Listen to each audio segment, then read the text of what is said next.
আজিৰ এই ভিডিঅ'টোত ৰোৱনী, হালোৱা, খেতিয়ক, পুলিচ আৰু বিভিন্ন ধৰণৰ পাৰফৰ্মেন্স দেখা পাব।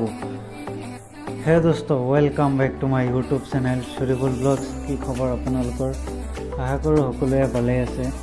গতিকে পলম নকৰি আজিৰ এই ভিডিঅ'টো আৰম্ভ কৰোঁ। গতিকে চাই থাকক।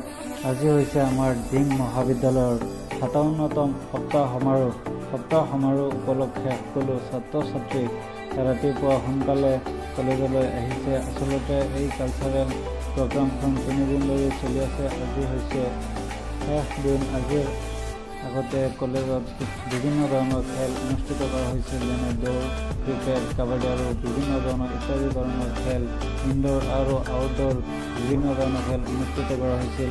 আজি হৈছে সপ্তাহ সমাৰোহৰ অন্তিম দিন। সেইকাৰণে অন্তিম দিনত আজিৰ দিনটোত খালী কালচাৰেল ৰেলী হৈ আছে। চাওক কিমান ধুনীয়াকৈ কালচাৰেল, ধুনীয়া পৰিৱেশ, প্ৰত্যেক ক্লাছৰ পৰা বিভিন্ন ধৰণৰ পাৰদৰ্শিতা দেখুৱাইছে। আমি যিহেতু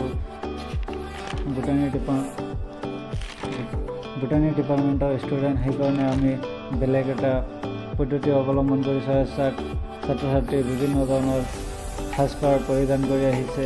সেই চাওক কিমান ধুনীয়াকৈ সকলোৱে আহিছে, বিভিন্ন ধৰণৰ কলা কৌশল দেখুৱাইছে আমাৰ ছাত্ৰ ছাত্ৰী। আমি এটা পাৰফৰ্মেঞ্চ কৰিছোঁ। চাওক আমাৰ এই পাৰফৰ্মেঞ্চখন। আমাৰ এই টপিকটো হ'ল ডিফৰেষ্টেশ্যন। অৰ্থাৎ গছ গছনি কাটিব নালাগে, গছ গছনি বেছিকৈ ৰোপণ কৰিব লাগে। যিমান গছ গছনি বেছিকৈ ৰোপণ কৰা হ'ব, সিমান আমাৰ কাৰণে উপকাৰী। আমি বিশুদ্ধ পৰিমাণৰ অক্সিজেন গেছ পাম উদ্ভিদৰ পৰা। আৰু এটা কথা কওঁ, গছ গছনি ৰোপণ কৰিলেই নহ'ব, তাৰ যত্নও কৰিব লাগিব, প্ৰতিপালন কৰিব লাগিব। তেতিয়াহ'লে গছখন ডাঙৰ হ'ব আৰু আমাৰ কাৰণে উপকাৰী হ'ব। আৰু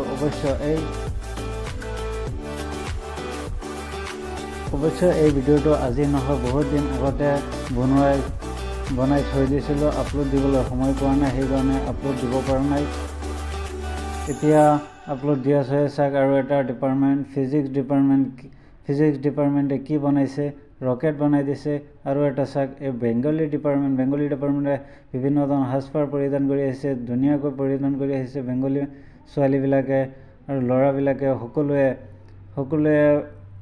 এই চাওক ছোৱালীবিলাকে কেনেকৈ ৰং সানি আহিছে মুখত। আৰু চাওক এই আৰু লাষ্টত এই চাওক ছাৰ বাইদেউসকলে কেনেকৈ গান গাই আছে।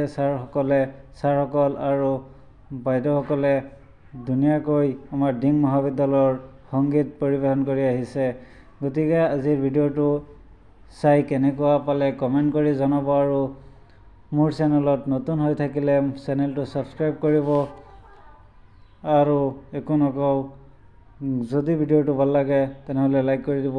Thank you. জয় অসম।